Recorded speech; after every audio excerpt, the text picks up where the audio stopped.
الشيطان الرجيم بسم الله الرحمن الرحيم الحمد لله الواحد الأحد الحكيم الصمد الذي كان من عز صفاته أنه لم يلد ولم يولد وعرفنا بوحدانيته بقوله ولم يكن له كفوا أحد والصلاة والسلام على العبد المؤيد الرسول المسدد المصطفى الأمجد المحمود الأحمد أبي القاسم محمد اللهم صل على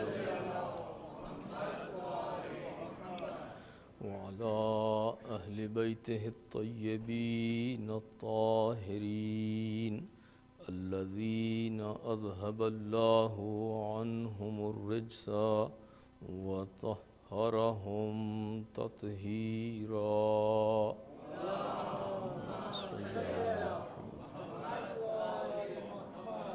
أما بعد فقال أمير المؤمنين مولى الموحدين وإمام المتقين علي بن أبي طالب عليه الصلاة والسلام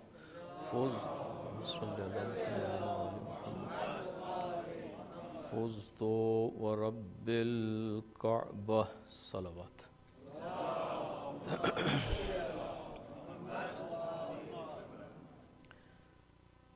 Dear brothers and sisters in Iman, before I continue my discussion which we had initiated last night, I will humbly request you for a Surah Fatiha for the marhumeen of our sponsors of tonight's iftar and this majlis. So please go ahead and recite a Surah Mubarakah Fatiha masbuqatan bis salawat. Allahumma salli ala Muhammad wa Bismillahir Rahmanir Rahim. Alhamdulillah.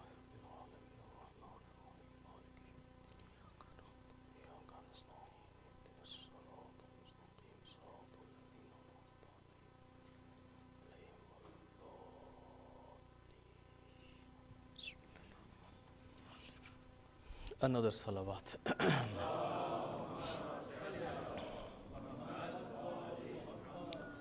Tonight is the second majlis of the series of majalis concerning the shahadat of a man that if we want to describe him, whatever word we like to use for him, we feel the words are falling short.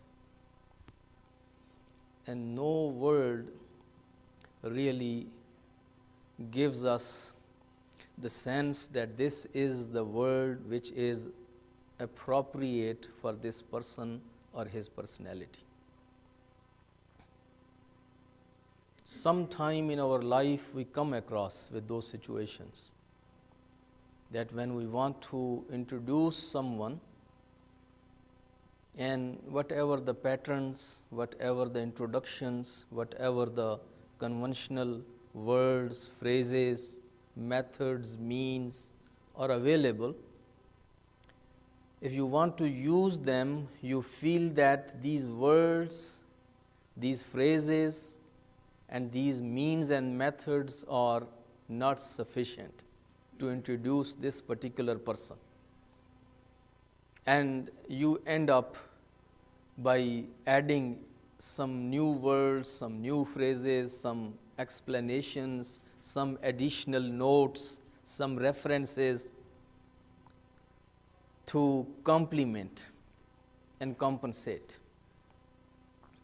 One of those people that when we want to talk about him and when we want to introduce him and we don't find the proper words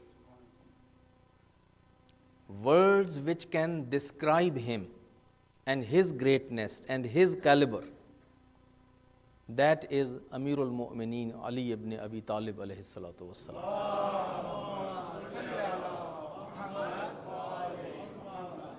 In Arabic language, in Farsi literature, they have certain words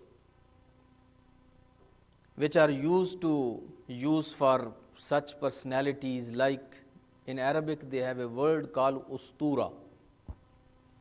Ustura, which means a legend. Somebody who was known as legend in any area or any field of life. It's a very big word for someone that if you want to introduce him and you say, oh, this person is ustura in this particular field or in this area of life. Or there is a word which is also used in these contexts, abqari, with a ain, abqari, which gives the meaning of genius. Somebody who is extraordinary, somebody who is extraordinary, very gifted and very talented, very special one, they refer to him as abqari. And these words are okay when you introduce those legends and those abqari and those genius people. But even this word abqari and this word ustura falls too short when you use that to introduce Amirul Mu'mineen Ali ibn Abi Talib alayhi salatu wassalam.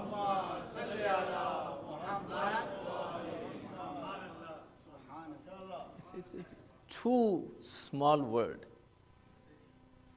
to use for Ali. Legend, genius, extraordinary, icon, for example, for certain areas of life or whatever you want to use. These are small words. None of them really describes the person or the personality of Ali. That is one of the difficulties which we face to introduce him. My brothers and sisters, Ali is someone that we have a hadith from the Prophet, where Prophet says that no one in the whole creation ever got the proper ma'rifat and understanding of Allah subhanahu wa ta'ala other than me and my brother Ali ibn Abi Talib.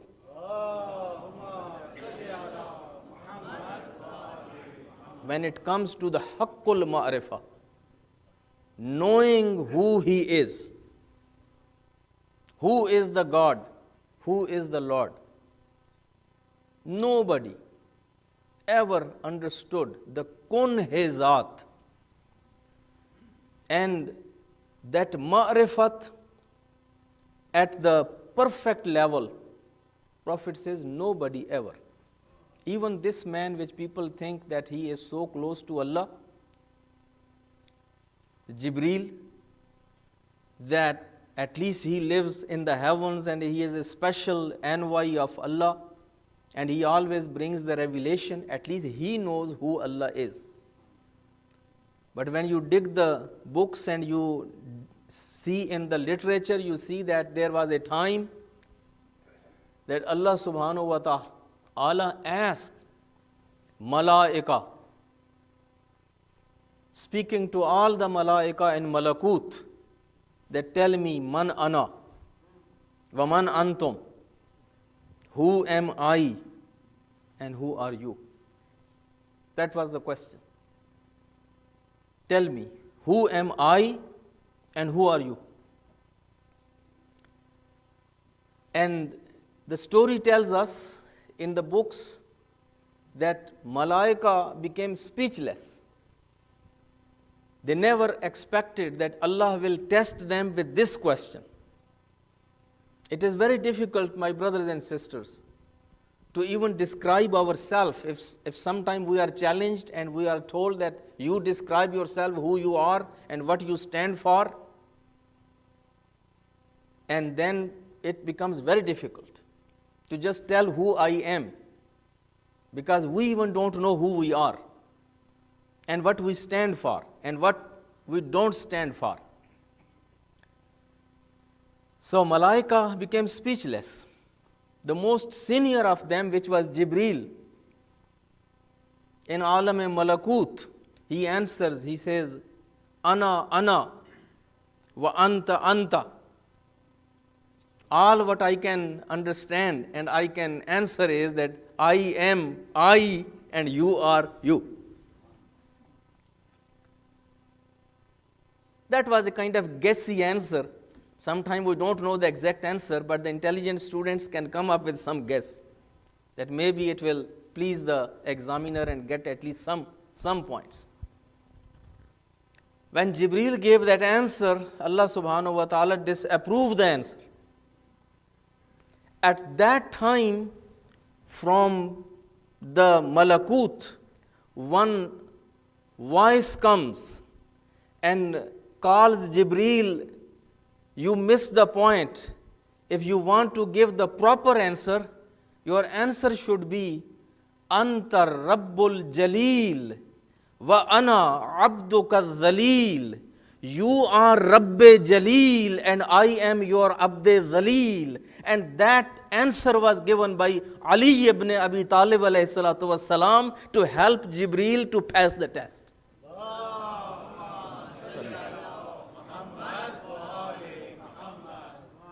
That is why we always call Ustad Jibreel. If Ali is referred as Ustad of Jibreel, this is the incident. Imam Ali never was used to hold classes of Jibreel. This was the only incident that Jibreel was asked the question and he couldn't answer. And none of the angels would answer.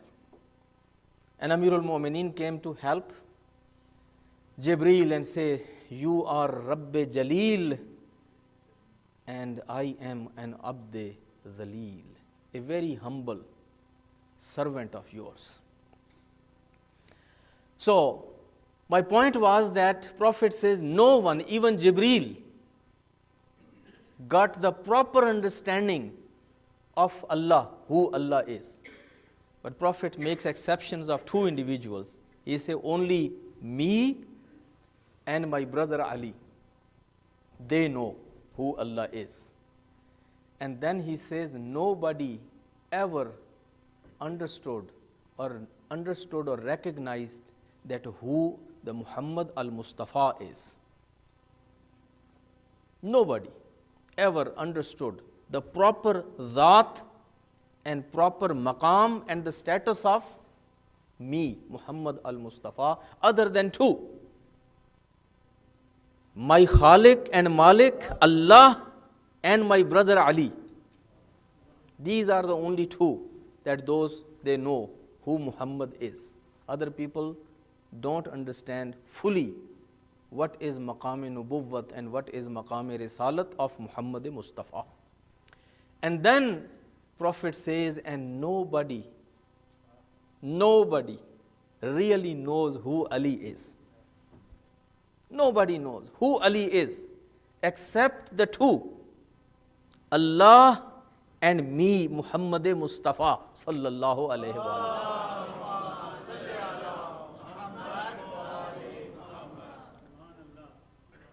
Humanity has never been that much confused and has never gone to that many extremes about any other individual other than either Isa ibn Maryam or Ali ibn Abi Talib alayhi salatu wassalam.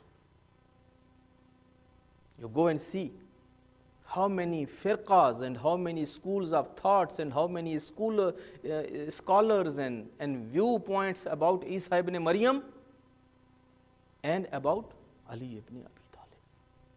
Whether he is Abd, whether he is Khaliq, whether he is Allah, whether he is Ma'bud, whether he is just like an ordinary man, he is Wali, he is Ra'isul Awliya, he is Nabi, or he is Imam, he is first or he is fourth, he is Zahir or he is Batin.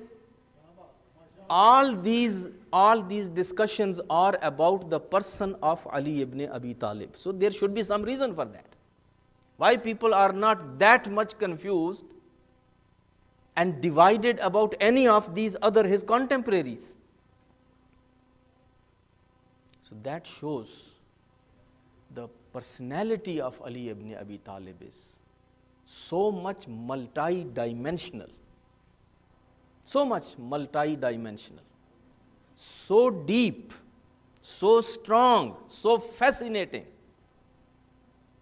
so moving, that anybody who looked at that has totally a different view and a different kind of idea. So my point is, it is very difficult to really use and find the proper words to describe our Imam and our Mawla. And we again go back to the words used by Allah subhanahu wa ta'ala or the word used by Prophet Muhammad Mustafa sallallahu alayhi wa alihi wa sallam.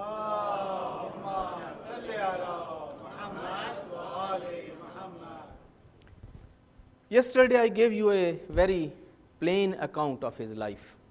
I want to build upon that. And inshallah tomorrow we will conclude the theme. Yesterday I told you that his life begins with Jawf-e Kaaba, with the Ka'batullah, by his birth in Masjidul Haram, and then his Shahadat in Masjid-e Kufa. His life is all from masjid to masjid, as he has never exited from masjid. A man that who entered from the one door of the masjid, and after 63 years, he is exiting from the other door of masjid. A man that who has such a life, born in Masjidul Haram or Baytullah, and then martyred in Masjid Kufa.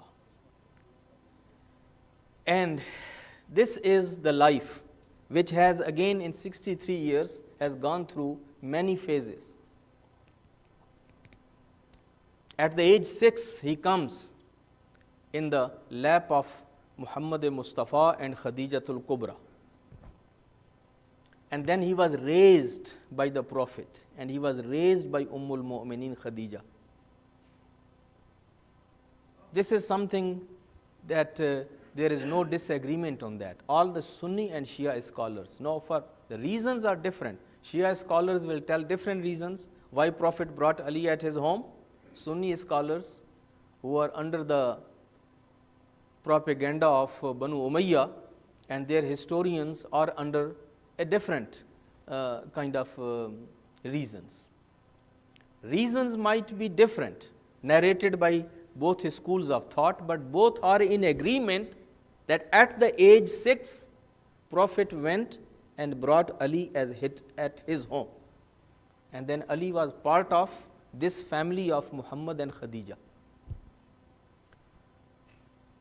Raised by Muhammad Mustafa, raised by Khadijatul Kubra. So, you are looking at a person that who was raised by a perfect father and a perfect mother.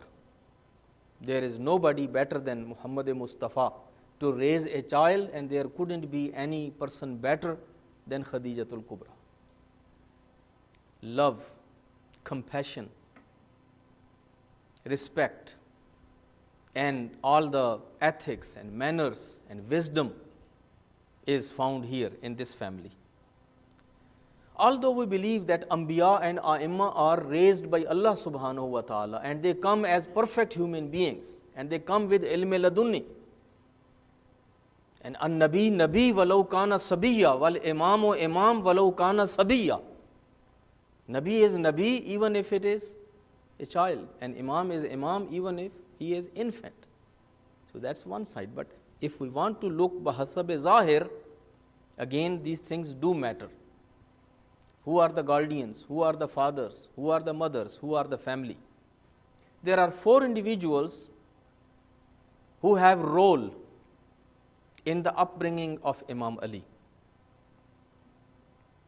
A great father like Abu Talib.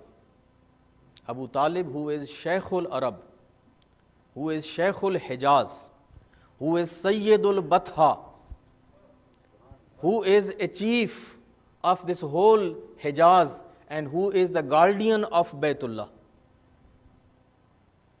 Abu Talib, a literary man, a very eloquent poet, a scholar, chief, generous, brave, wise, leader. With all these backgrounds is the father Abu Talib. Mother Fatima bint Asad is such a mother that Prophet was used to make dua for her that, yes, Allah took my mother Amina away from me, but instead later He provided me a mother like Fatima bint Asad. Prophet was used to make dua for Fatima bint Asad. When she died, Prophet gave his own shirt to Imam Ali, that take this shirt and use that as a shirt of kafan for my mother Fatima bint Asad. And Prophet was used to, because this lady Fatima bint Asad had played her role as a mother of Prophet in absence of Hazrat Amina. And then Prophet, who brought Ali at his lap at 6, and Ummul Mu'mineen Khadijatul Kubra. These are the 4 people you can see around this growing baby and a growing child at the home. And then in the same family we have Hazrat Hamza Sayyidul Shuhada, and we have his older brother Ja'far Tayyar. So now if you look around and you see these kind of people and these kind of personalities around him, so even if he is not Imam, even if he is not Waliullah, if he was just ordinary human being, but if he had such a company and such people around him in these capacities, he would be a legend. He would be an ustura. He would be a genius. But because he was more than that, that is why we are not using these words for him, because he was Imam and he was that Waliullah. Recite a salawat.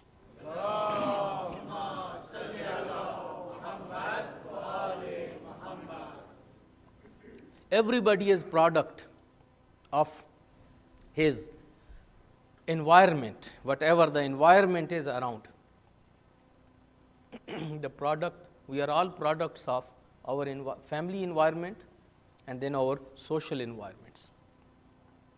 That is why, my brothers and sisters, in Islam there is a big emphasis on providing the best possible environment to your family and to your children, or even for yourselves to live in that environment, because this environment can affect even the grown ones. Even the grown ones. We who think that no, we are now very wise and mature and established, and now we are kind of very solid and strong.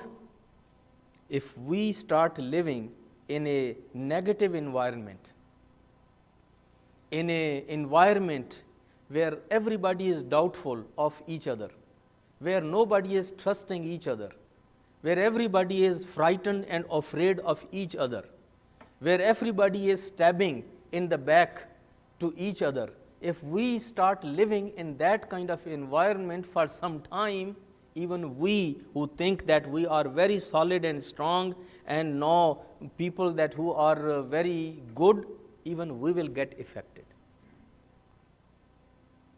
we will have effects of that environment. Environment does make difference. We who came from East and living now in the West, we don't realize that how much we have changed, because this change in our own self has taken course in a very gradual manner, and we think we are the same very people as we had landed here. But we can only tell about each other, about other people, that how much they have changed. Or if we have, even if I sit down today and listen my speeches, which I had given 25 years before when just I had come from Pakistan, my interviews, my teachings, my comments, what I was used to believe and how I was used to speak and what were my views about East and West and about Islam and non-Muslims and about all those kind of things. And now if I compare after 25, 26 years, I will see these are totally two different Faizis. And the Faizi who thinks who never changed, who is so stubborn individual who never changes, will find out that there is a difference of Sharq and Gharb in this individual, and the man who was used to be 25 years ago is not anymore living. This is totally a different, a new version and new brand of Faizi. I'm just giving you my own example. You guys are perfect, so I'm not going to talk about you. Recite a salawat.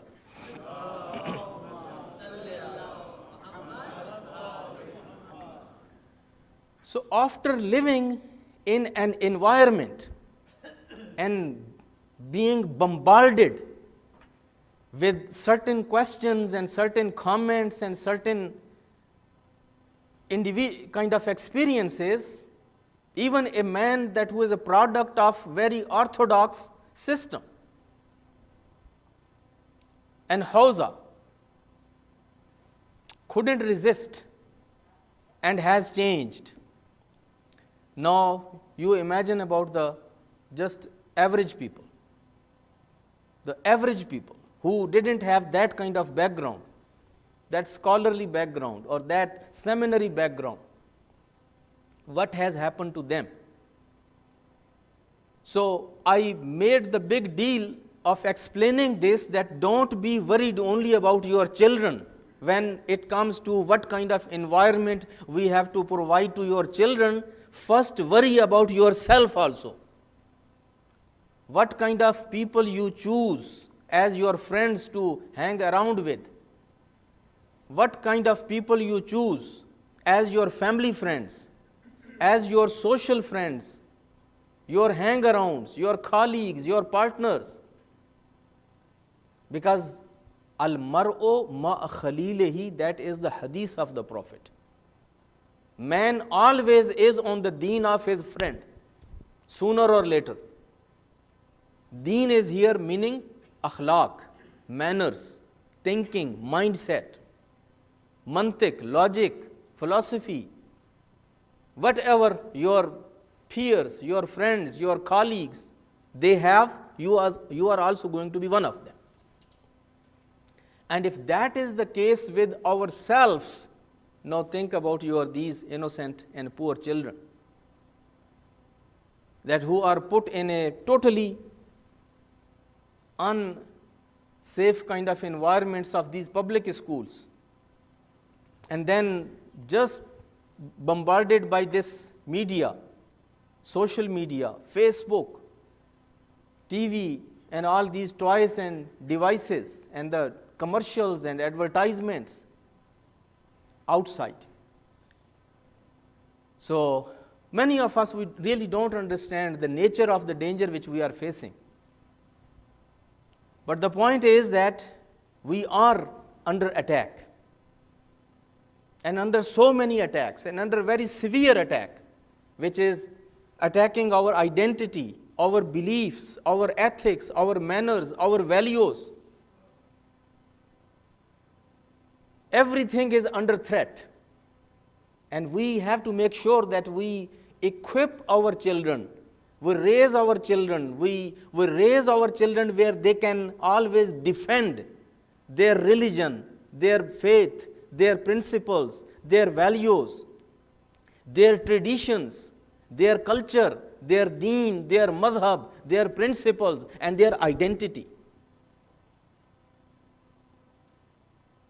That is a challenge which we are facing as fathers and as mothers, as families, as community leaders, as masajid, as centers, as Sunday schools. It's not only enough to teach them Panchtan Pak, 5 naam yaad kar lo, 14 naam yaad kar lo, Nadi Ali yaad kar lo, bas Allama Hilli ho gaye. So we are very good to make our children, وہ طوطے بنانے کے ہم بڑے ماہر ہیں. طوطے کو کیا کہتے ہیں؟ پیرٹ کہتے ہیں. Parrots. So we are very good at that. Make them memorize the short surahs and short du'as and lists of names and lists of that, and as they have memorized these a few things, now there is no need for going back to Islamic school. ہمارا بچہ تو علامہ ہلی ہو گیا, اب ہادی school جانے کی کیا ضرورت؟ 2 سال میں اس نے سارے سورے یاد کر لیے. Now he knows all the 12 imams, now he knows Nadi Ali, now he knows this, now he knows that. Children don't need only names. Children don't need only these short surahs. They need to understand the philosophy and the reasoning and the purpose of our beliefs, our practices, our traditions, our faith, our history. They need to understand why we believe and why we practice in this particular way, why we are different, why we cannot do what everybody else is doing, why we are different, why we are better. That is something, my brothers and sisters, it doesn't come by one lecture or by one class. It takes time to raise children with that logic, with that philosophy, with that reasoning. So my point was environment. I just went a little out to make use of this. But my point was, Imam Ali was growing in a certain environment, and that environment is Imam Ali, the Prophet, Hazrat Khadija, Hazrat Abu Talib, Fatima bint Asad, Hamza, Jafar-e-Tayyar, and people like that. And that is why we see that the life, the values, the character, charisma in the life of Amirul Mu'mineen is very unique. Books written on his Sirat, because tonight Majlis is on Sirat. If you look at him and see what kind of Sirat he had, what kind of methodology he had in his life, you will see him totally different person. There are hundreds of topics which are discussed by scholars, praised by poets, written by authors about the life and the Sirat. But mostly in the public, there are a few areas of his life which are very much discussed, and I am going to touch them only very briefly, and we will move forward toward Masaib. In the life of Amirul Mu'mineen, these 3-4 areas are very much emphasized. And these are very major things. First of all, his knowledge. Whenever you think of Ali, you think of knowledge. Meaning the ilm and Ali, although even their letters are very similar to each other, at least they have common ayn and common lam. The difference is only ya and mim. And they are also, according to language, they are very much related to each other. So even the root word of knowledge and Ali, they are 2/3 of that is same and one. So you think of knowledge, and here you think of Ali. And you think of Ali, and you think of knowledge. They are so much related to one another. Life of Ali is life of knowledge. Why? Because he is being raised on the lap of Madinatul Ilm. Ana Madinatul Ilm wa Aliyun Babuha.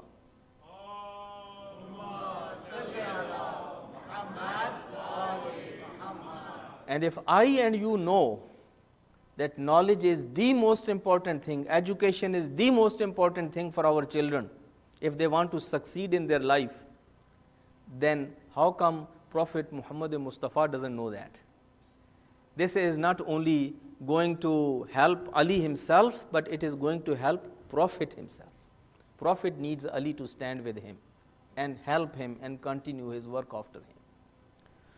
So, when it comes to the knowledge, Amirul Mu'mineen is the most knowledgeable man in the humanity after Muhammad Mustafa.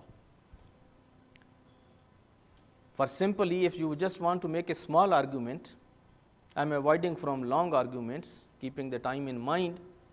According to Islam and according to our Muslim belief, there are two major sources of knowledge. Two major sources of knowledge. One is Quran and the other one is Hadith. Yahi hai na? Quran and Hadith. And when it comes to Quran, there is a beautiful saying of Imam Ali where he says, whatever is in Quran, it is in Surah Fatiha. Whatever is in this whole Quran in 114 surahs, that is all in condensed manner in Suratul Fatiha. And whatever is in Suratul Fatiha, that is even in more condensed way in Bismillahir Rahmanir Rahim. And whatever is in this Bismillahir Rahmanir Rahim, it is all in very, very condensed matter in the Ba of Bismillah. And whatever is in this Ba of Bismillah, in a very condensed matter, as today you have all that much information in one CD. People couldn't appreciate in the time of Ali when Ali was saying that how much information and data you can have only in one CD or even in certain things now which are smaller than CD.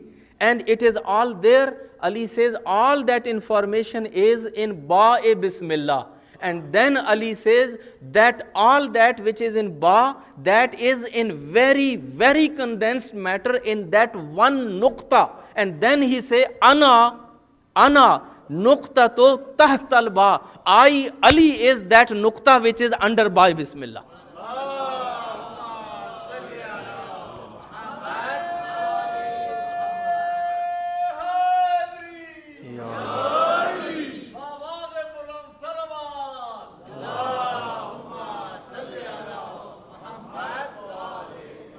Ana nukta to tahtal Ba.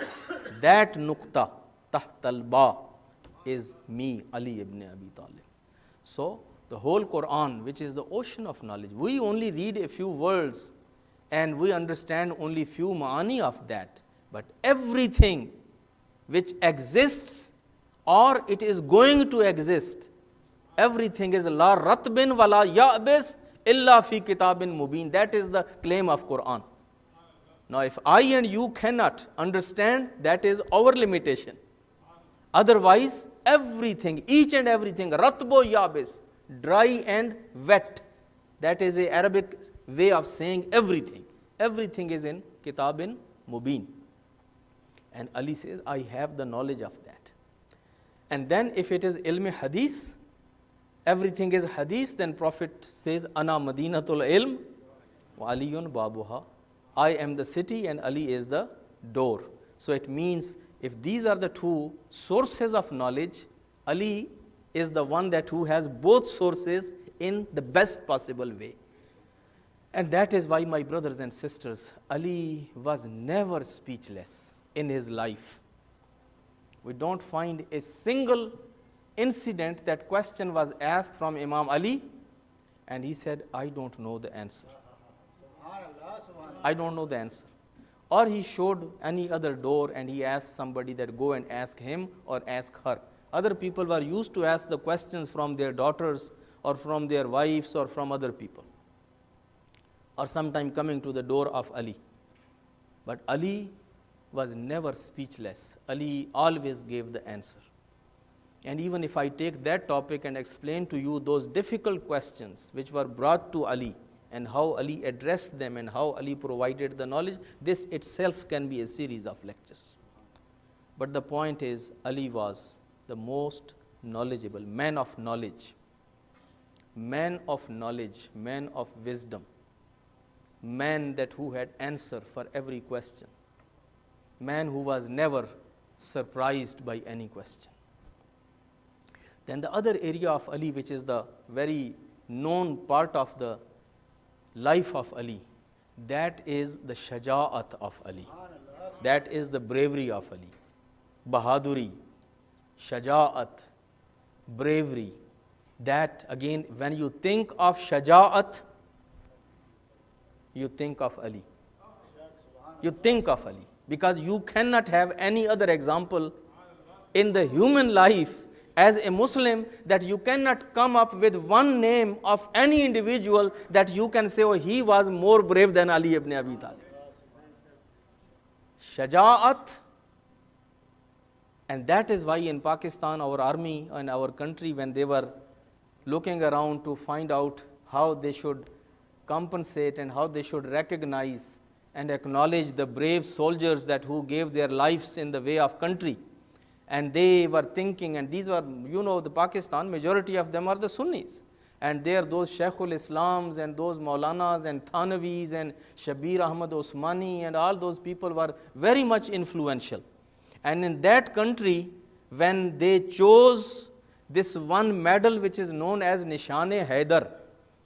Nishan-e-Haidar. Nishan-e-Haidar is the most, what you can call, the prestigious medal which Army of Pakistan gives to a soldier that who has fought very bravely, and there are only handful people that who have got that medal.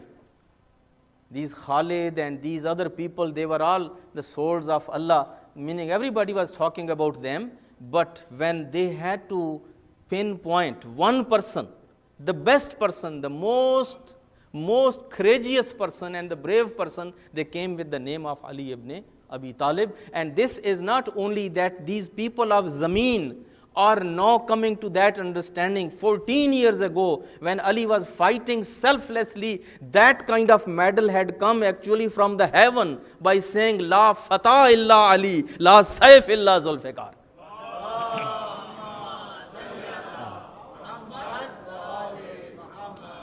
La Fatah illa Ali, La Saif illa Zulfikar. Everybody knows about that.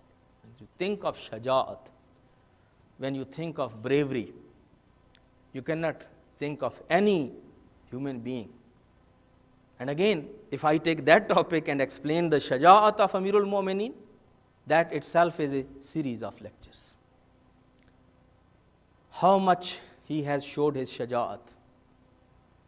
Ali single-handedly went in the battlefield and turned back the Lashkar and the army of thousands of people fighting in front of him. Thousands of people. Ali made them run away. And then, in what kind of condition? While Ali was not using any zira, what you call armed zira. Ali was not using that. And somebody came and he said, Mawla, we want you. We don't want to give you away. And you are going in the battlefield and you are not using any zira. And Ali says that, why should I wear the zira? They say, because somebody can attack you and you will die and the maut can come. And Ali says that the son of Abu Talib doesn't mind whether maut comes and falls on me or I go and I fall on the maut.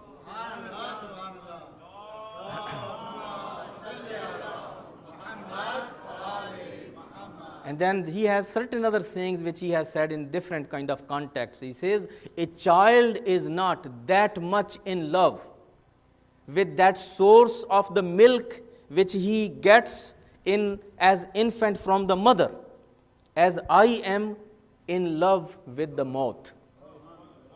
بچہ اپنی ماں کی چھاتیوں سے بہت مانوس ہوتا ہے and لپک لپک کے اور پلٹ پلٹ کے وہ اپنی ماں کی چھاتی سے لگتا ہے اس لیے کہ دودھ اس کو وہاں سے ملتا ہے.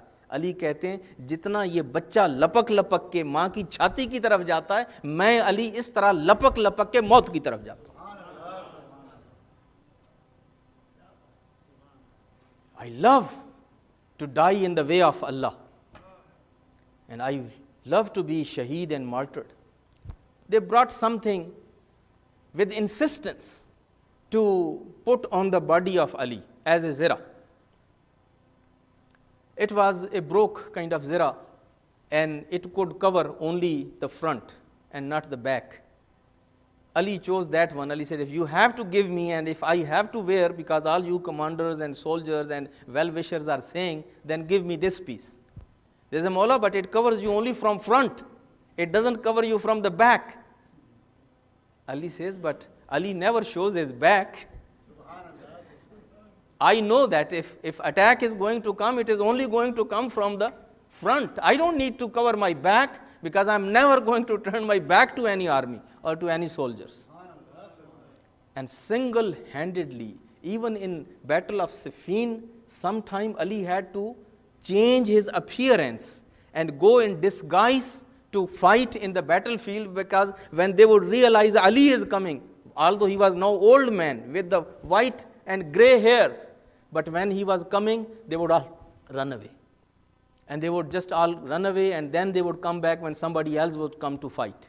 And Ali had to go in disguise, change himself, behroop mein, libas badal ke, huliya badal ke, Ali لڑنے کے لیے جاتے تھے میدان میں.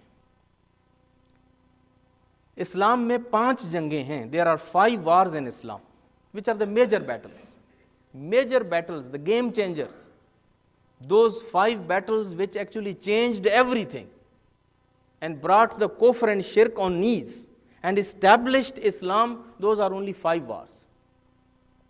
Badr, Uhud, Ahzab, Khaybar, and Hunain. Hunain, these are the 5 wars. And if you go into I'm not going to now discuss these wars, but that is your homework.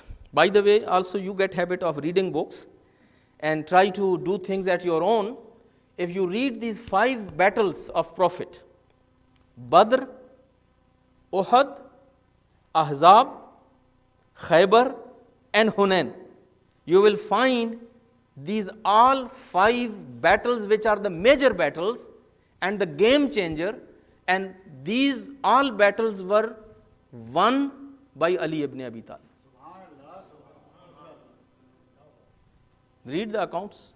Battle of Badr, 70 people were killed from the kuffar and mushrikeen. 70.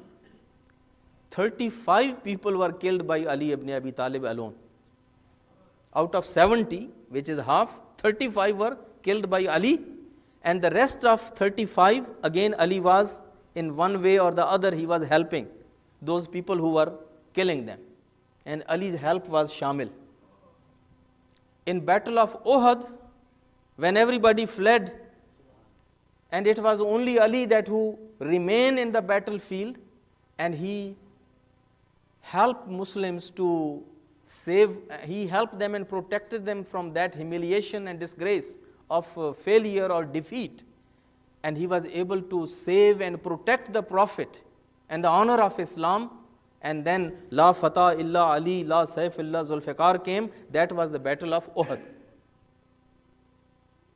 Battle of Ahzab, which is the mother of all battles, the major battle, when all the Arabs had come together with full might to finish Islam forever. In that battle, there is only one clash, the militarily clash, and that is between Ali and Amr ibn Abd Wad. Nobody else fought. Amr ibn Abd Wad and Ali ibn Abi Talib, they fought, and finally what happened? You all know that Ali was able to defeat Amr ibn Abd Wad, cut his head, and that was the time when Prophet says, ضَرْبَةُ عَلِيٍّ يَوْمَ الْخَنْدَقِ أَفْضَلُ مِنْ عِبَادَةِ الثَّقَلَيْنِ. That is the Battle of Ahzab. You come to the Khaybar, after 40 days, this fortress of Khaybar was conquered by whom? Ali ibn Abi Talib. And Marhab and Antar were killed and the Khaybar was conquered. And the same thing happened in the battle of Hunain, which took place after Fath Makkah. A major victory and a major war where Muslims had fled in big numbers, and Quran talks about that in Quran. Yawma Hunain. When you were all fleeing and running away and your hearts were coming to your mouth and you were running away. That Quran narrates the whole story of Battle of Hunain. Again, who was there? Ali ibn Abi Talib. So my brothers and sisters, this is the contribution of Ali. Ali is a man who was man of sword, man of heart, man of character, courageous man, strong man, a man who gave all the sacrifices in the battlefield and defended Islam and the Prophet of Islam and the cause of Islam. And then if you look at his life is not only that he was a murderer or killer. He was a shaja man, but with a grace. Normally when you think about those people who go and fight, they are very rough and tough people, full of tattoos and full of that very scary hairs and very scare looks, because they are strong people. They are fighters. They are the people who wrestle, people who fight, people who defeat. Even their looks are scary. Their body, their hairs, their dress, whatever they have, crazy kind of look. And then their akhlaq, their manners are also of the same kind. But the beauty of this Mazharul Ajaib is that he is literally Mazharul Ajaib, that having all these attributes, but same humble, disciplined, merciful, organized, and gentleman. When he is in masjid, nobody even knows this is Ali ibn Abi Talib, who was the one who put this whole door of Khaybar at his hand. When he was breaking the barley bread by using his knees, घुटने के ऊपर रख के जौ की रोटी तोड़ रहे थे. कोई बावर नहीं कर सकता था कि ये वही अली है जिसने कल खैबर का दरवाजा उठाया था, जिसने मरहब को कत्ल किया था. Some people insulted him by not knowing him, just taking advantage of his humbleness in the streets of Kufa when he is Khalifatul Muslimin. A man with such humble life, with such humble attitude.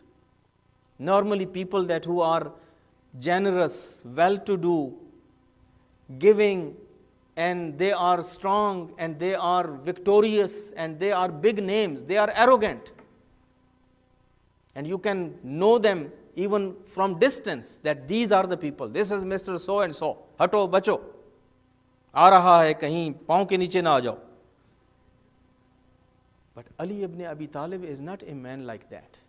Ali ibn Abi Talib is a man of virtue, a man of spirit, a man of very humble attitude. And then just look in this example, what kind of fighter he is. When he is fighting with Amr ibn Abdul Wad, I told you the story yesterday, that how difficult it was to even address this threat. He goes and he just strikes Amr ibn Abdul Wad, and Amr ibn Abdul Wad, with all that claims, he is now Naqsh Khak. He is all now just laying down, as you have seen boxers in the boxing, you see somebody that now is on the floor. And Ali is sitting now on his chest and ready to cut his throat. That was the way of fighting. And all of a sudden, to amazement of all those people who were watching from distance with great interest, putting their hands on their hearts, and all of a sudden Ali leaves him just like there and stands up and starts kind of taking some kind of walk on a little distance. And all these people who had seen that Ali had defeated him, Ali had thrown him on the earth, and now Ali was sitting on his chest, And Ali has left him, and now the man is free again. Now, some of them are worried for Ali, while majority of them are worried about themselves. جن بوتل سے نکل آیا, جن جو ہے وہ تو بوتل سے نکل آیا, اور اب جو ہے یہ کم بخت اگر ادھر مڑ گیا, ہماری طرف آ گیا, تو کیا ہوگا؟ Everybody is extremely worried, and they are criticizing. You know that these young people, they don't listen to anybody. These youth, these young people, وہ سارے سفید داڑیوں والے تھے نا, سفید سروں والے, اور علی جوان تھے. انہوں نے کہا یہ جوان لوگ جو ہے نا بس ایسے ہی ہوتے ہیں, بڑے مغرور ہوتے ہیں, بڑا ان کو ہوتا ہے, بھائی اس کو نیچے دیا ہوا تھا, مار دینا تھا اس کمبخت کو, اس کی گردن کاٹ دینی تھی, کیوں چھوڑ دیا اس کو؟ اب یہ کھڑا ہو گیا اگر دوبارہ اپنے پیروں کے اوپر تو ایک خطرہ. جیسے ہوتا ہے یہ کوچ باہر بیٹھے ہوئے بڑے اچھلتے کودتے ہیں کہ مس ہو گیا جی, گول نہیں ہوا. بھائی تم ہوتے تو تم گول کر دیتے, تم نے زندگی میں کتنے کیے تھے. لیکن بہرحال یہ باہر بیٹھے ہوئے لوگ بڑے اچھلتے کودتے. So this is how they were used to do. And in that context, after a few moments, they saw Ali coming back, again throwing him down and sitting on his chest and finally cutting his throat. Then when Ali comes back, all these seniors, they came and they said, Ya Ali, why did you do that? That was very risky. That was very dangerous. Never do it again in your life. That was not safe. And Prophet asked him, Ya Ali, why did you do that? Everybody was worried here. Ali says, actually, when I was up just there going to cut his throat, this man, he spitted on my face. He insulted me. And of course, I am a human being. When he insulted me and he spitted on my face, I became angry. And Ali doesn't kill anybody for his own anger. Ali doesn't kill anybody for this reason that he has insulted me, or my own personal anger and personal grudge is part of that. So I left him alone for a while until I just forget about it, and I felt when cooled down, then I went back again, and I knew the Allah who helped me first, He will help me again also. The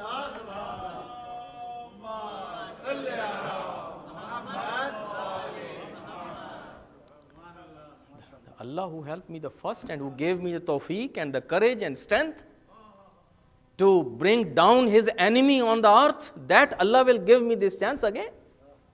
But I am not going to put my hands in blood of somebody for my own grudges and for my own reasons. That is why I was saying that these simple words, brave, shaja, alim, these are too short and too small for Ali. How can you describe this shaja'at with this kind of quality, and what word you can use for Ali? And then again there was another example in the battle of Siffin, when this wicked man Amr As, he came under the sword of Ali. Now we have mixed gathering and I cannot afford to really go into the details, but you know that how Amr As had rescued himself from the sword of Ali when he came under the sword of Ali.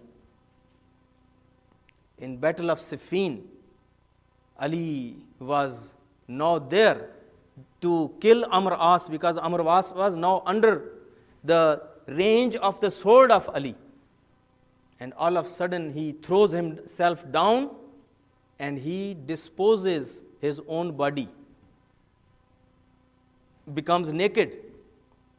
And of course Ali is not the someone that now he is going to look at a naked man. Ali right away says, La hawla wa la quwwata illa billah, and Ali turns his face and goes on the other side. It became known thing for Amr As later on. Every time people would like to humiliate him, they would always use that example.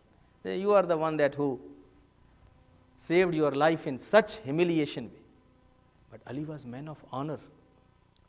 Ali knew that this Amr As is the real man behind Muawiyah. He is the one who is creating all the fitna. He is the one that who is doing all the problem. If there was anybody else, he would go and cut Amr As in pieces.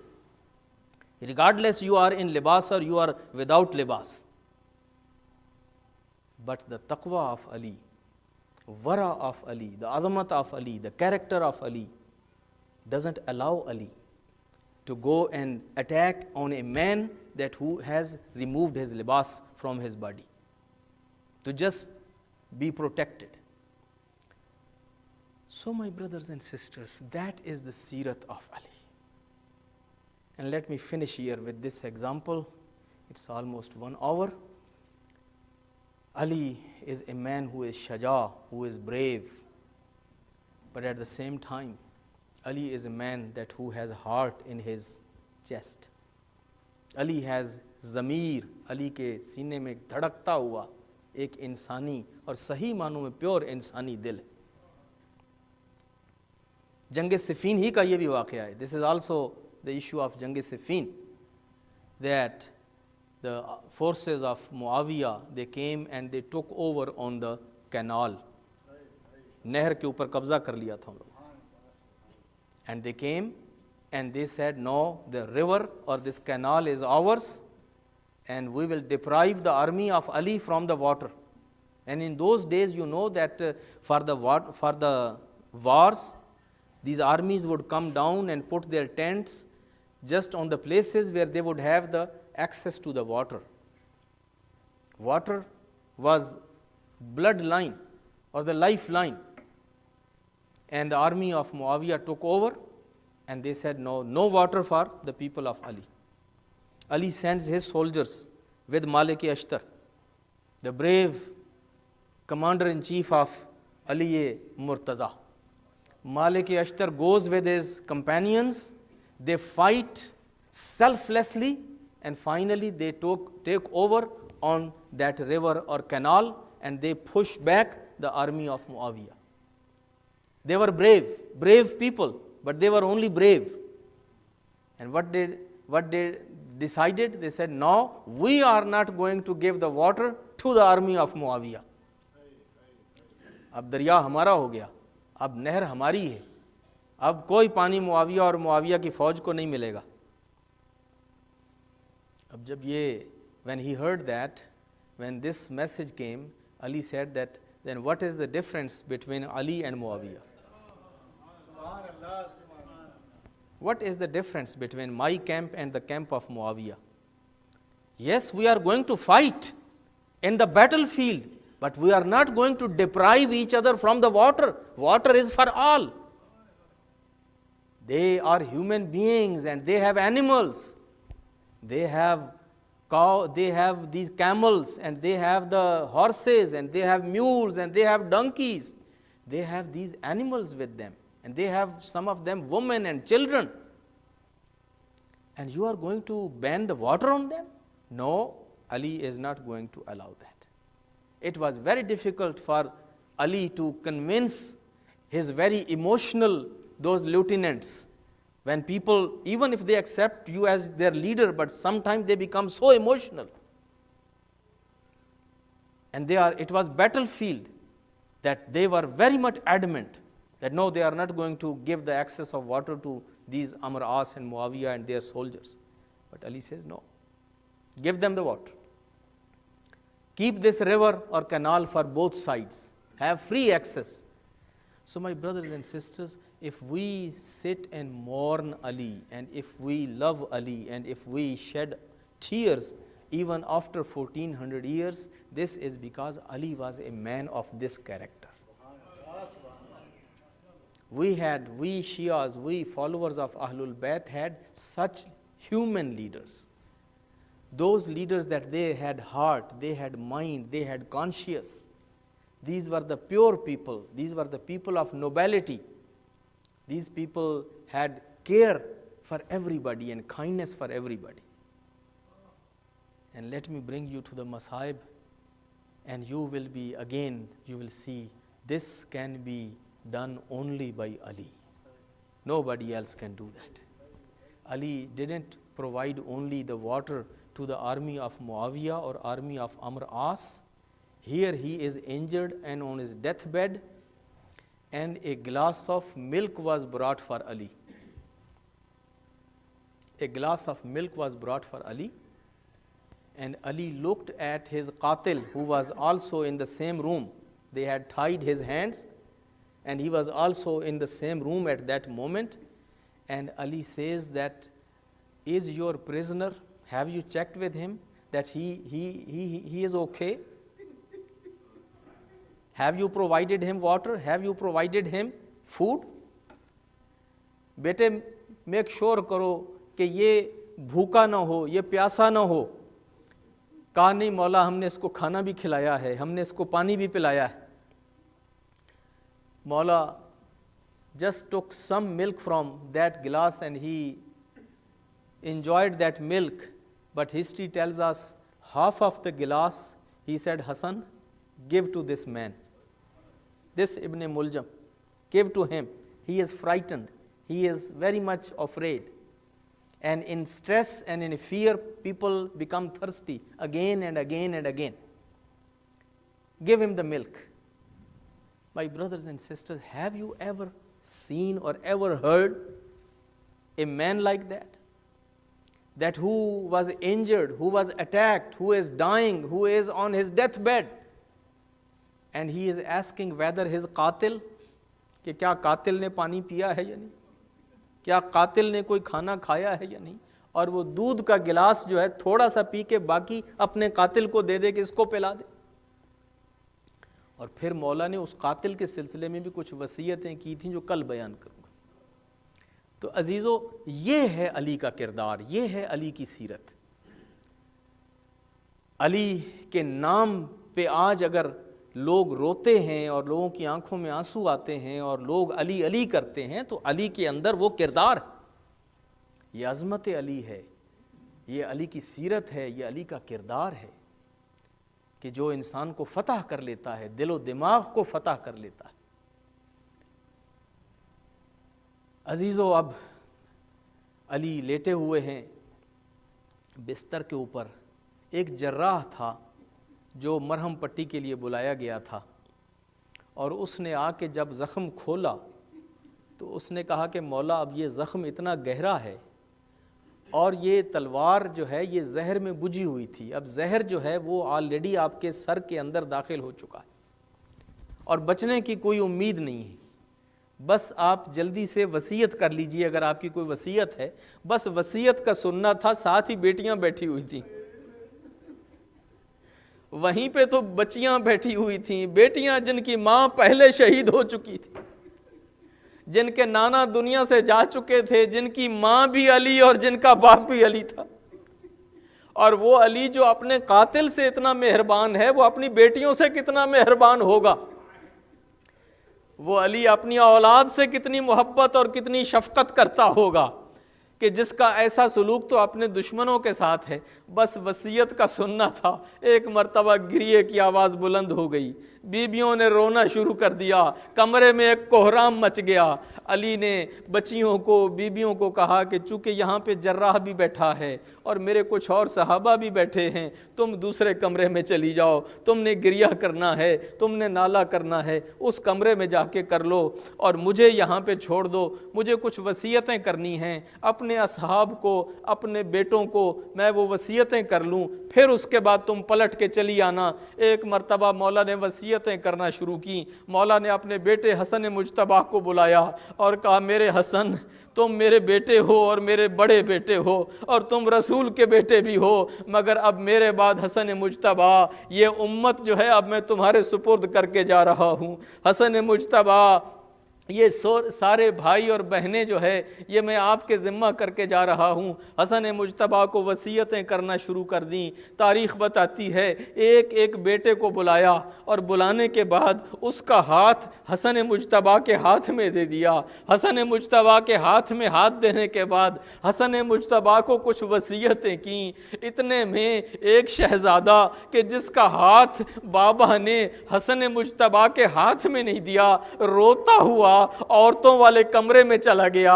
ماں کے پاس بیٹھ جاتا ہے, ہاتھ جوڑ کے کہتا ہے, اماں لگتا ہے بابا مجھ سے ناراض ہو گئے.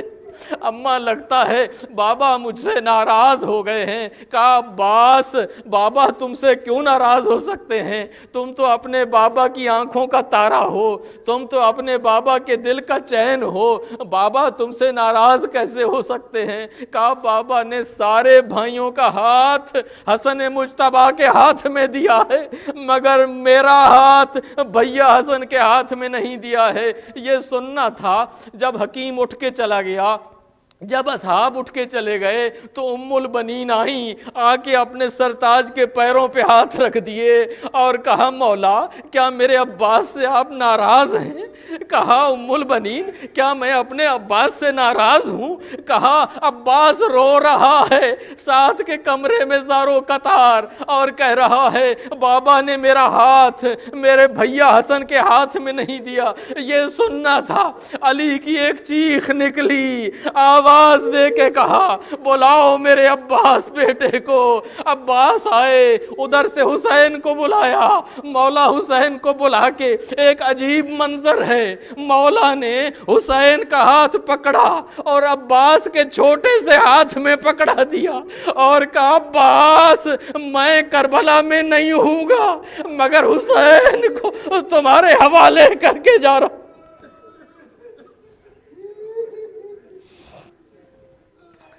الا لعنت اللہ علی قوم الظالمین وسیعلم الذین ظلموا ای منقلب ینقلبون. پروردگار